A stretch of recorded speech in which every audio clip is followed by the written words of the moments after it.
Look at your screen right now, whether it's TikTok, Instagram, YouTube, or Netflix. There is a woman smiling, dancing, posing, and existing for your gaze. Now I want you to ask yourself, when did the woman in front of you stop being a human being and become an image you feed your unconscious with? Carl Jung, the Swiss psychiatrist who dared to explore the darkest corners of the human psyche, warned us about this over a century ago, but we didn't listen.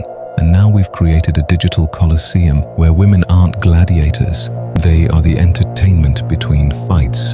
And this was inevitable. Not because men are evil, not because women are victims, but because of something buried so deep in our collective unconscious that we've been acting it out for thousands of years without even knowing it. What I'm about to reveal will change how you see every woman on your screen, every relationship you've ever had, and most disturbingly, how you see yourself. This is how women became a tool for entertainment. Jung discovered something that the entertainment industry has been exploiting for decades. Every man carries a woman inside his psyche. He called her the Anima. Now, before you click away thinking this is some mystical nonsense, you must understand that this Anima isn't metaphorical. She's real. She's the reason you swiped right on that profile. She's the reason you can't stop watching that streamer. She's the reason you paid for that OnlyFans subscription at 2 a.m. and felt empty afterward.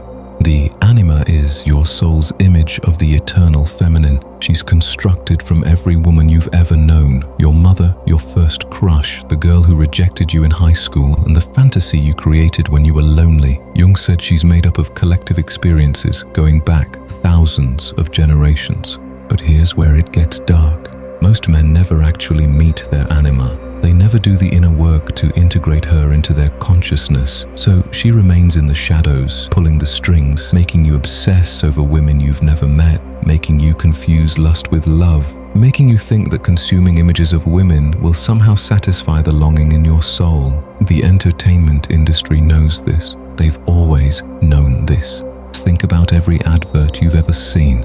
A beautiful woman next to a car, a woman laughing in a beer commercial, a woman dancing in a music video. They're not selling you the product, they're selling you access to your own Anima. They're saying, buy this and you'll get closer to that feminine essence you're desperately seeking. But you never do, because your Anima isn't out there. She's in here, and until you meet her on the inside, you'll keep consuming women on the outside, hoping one of them will finally complete you. Jung called this projection, and modern media has turned projection into a $1 trillion industry. Let's talk about something even more uncomfortable, the shadow.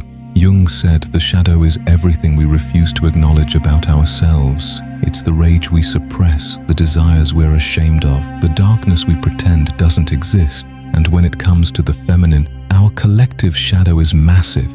We worship women and we destroy them. Sometimes in the same breath, we put women on pedestals as goddesses, mothers, muses. But the moment they express anger, sexuality on their own terms, or ambition that threatens us, we tear them down. We call them crazy, manipulative, attention-seeking, and we turn them into entertainment to maintain control. Jung would say this is because we've never integrated the full spectrum of the feminine, neither in women nor in ourselves. Think about the archetypes that dominate entertainment: the Madonna or the whore, the innocent girl or the seductress, the supportive girlfriend or the crazy ex. We've reduced the infinite complexity of feminine energy into digestible, consumable categories. And for women, many have internalized this. They've learned that to survive in a world that wants to consume them, they need to perform. They need to become the fantasy, because the algorithm rewards the ones who do it best. But here's the twist, Jung would point out. This isn't just happening to women. It's happening to all of us. When we reduce women to entertainment, we're also reducing ourselves. We're cutting off our own access to the Anima, to the creative, intuitive, emotional parts of ourselves that we've labeled as feminine and therefore weak. The man who can only relate to women as objects of entertainment is the same man who can't cry, can't create, and can't connect with his own soul. He's exiled half of his humanity into the shadow, and now it's running his life from behind the scenes. This is why you can scroll through hundreds of images of women and still feel empty. You're not hungry for more women. You're hungry for the parts of yourself you've rejected. You might be thinking that social media created this problem, but this isn't just a modern thing. Jung would tell you this pattern is ancient. It's coded into what he called the collective unconscious, the deep layer of the psyche that we all share, filled with archetypes and patterns that have been repeating since humans first gathered around fires. Women have always been turned into a spectacle, but not because men are inherently evil or women are inherently powerless. It's because there's an archetypal pattern at play, and until we become conscious of it, we're doomed to repeat it. Look at history. In ancient Greece, hetairai were educated women who entertained men at symposiums, but they could never be wives. In medieval times, courtly love turned noble women into unattainable muses for knights, inspiring but never fully human. In the 1950s, pin-up girls were painted on bombers, good luck charms for men going to war. And now, we've just democratized the spectacle.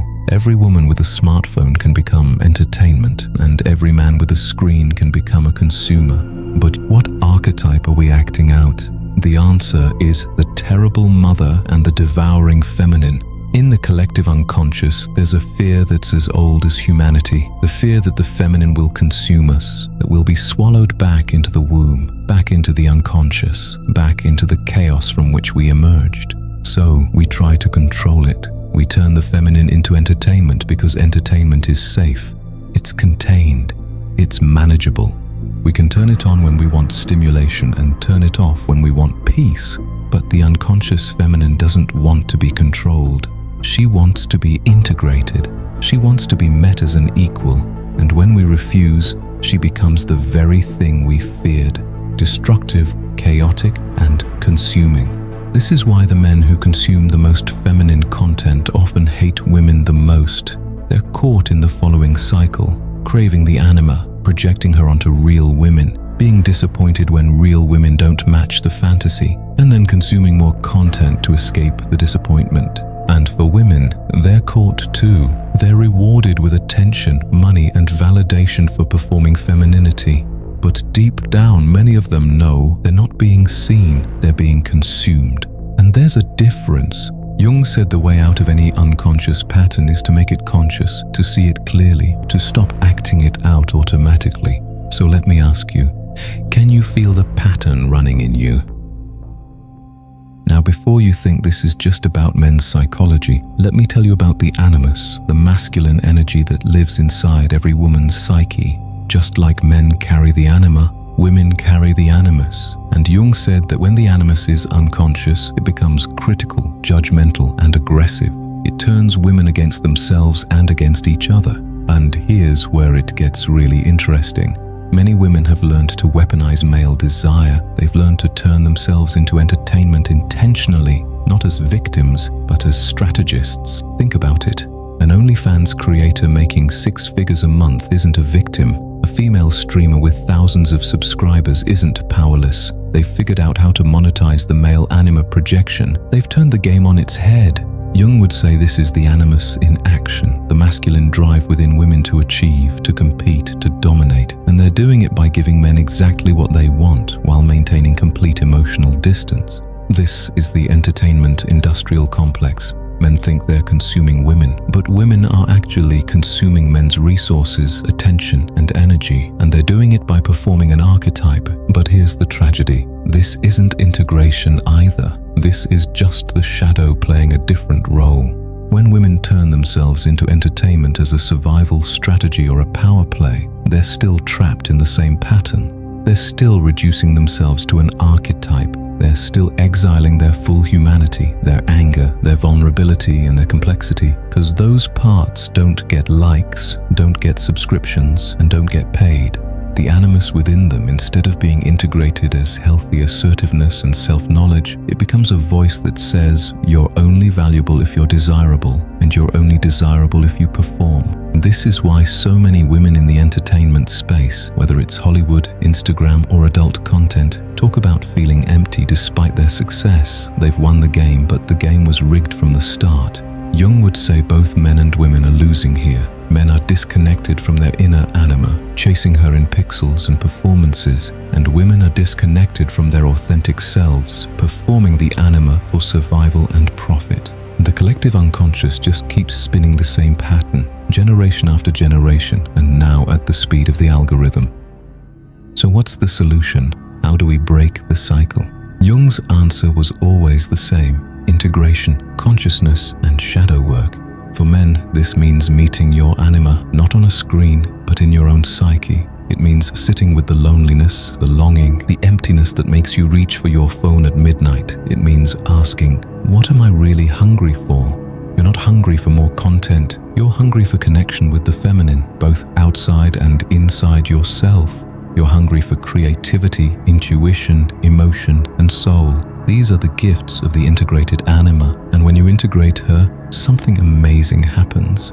Real women stop being entertainment. They become human beings again, complex, infuriating, inspiring, real human beings, and you can actually connect with them instead of consuming them. For women, integration means reclaiming the full spectrum of femininity, not just the parts that get likes. It means embracing the anger, the ambition, the messiness, the parts that don't perform well. It means meeting your animus not as a critical judge, but as your inner strength. And when you integrate him, you stop needing male validation to feel powerful. You stop performing, you start living. But here's what Jung would really want us to understand.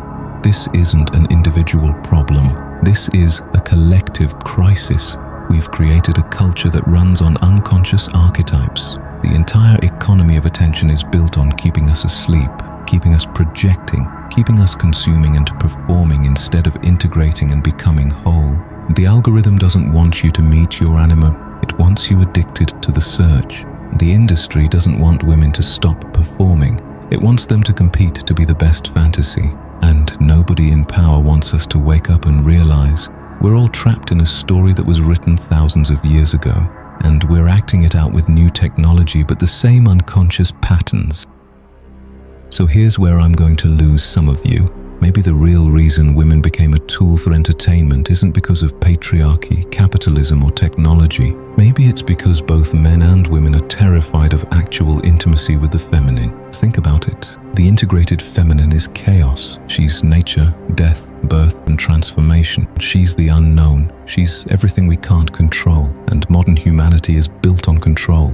We've spent the last few thousand years trying to dominate nature, trying to conquer death, trying to make everything predictable and safe, and the feminine, whether in women or in our own psyches, represents everything that refuses to be controlled.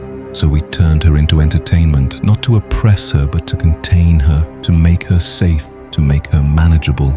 The woman on your screen, she's not dangerous. She can't reject you, can't challenge you, can't force you to change. She's the feminine without the power, the anima without the soul. And maybe, just maybe, that's exactly what both men and women want. Men want the fantasy without the risk, and women want the attention without the vulnerability. We've created a world where everyone gets to play at the eternal dance between masculine and feminine without ever actually touching, without ever actually being transformed by each other. Jung said that the meeting of two personalities is like the contact of two chemical substances. If there is any reaction, both are transformed. But transformation is terrifying. It means death of the old self. It means facing your shadow. It means integrating what you've exiled. So we've built an entire civilization that lets us avoid that transformation. We consume entertainment instead of having encounters. We perform instead of being present. We swipe instead of surrender. And the sickest part, we call this liberation. We call this empowerment. We call this progress. So here's my controversial question, and I want you to really sit with this. What if both men and women are choosing the entertainment over the integration because integration would destroy the ego and we're all too terrified to die? What if women became a tool for entertainment, not because they were forced, but because both genders unconsciously agreed, this is safer than the real thing? Tell me, am I completely wrong? Or did I just say what nobody wants to admit? Because if Jung were alive today scrolling through Instagram at 2 a.m, I think he'd say, "You're all asleep and you prefer it that way."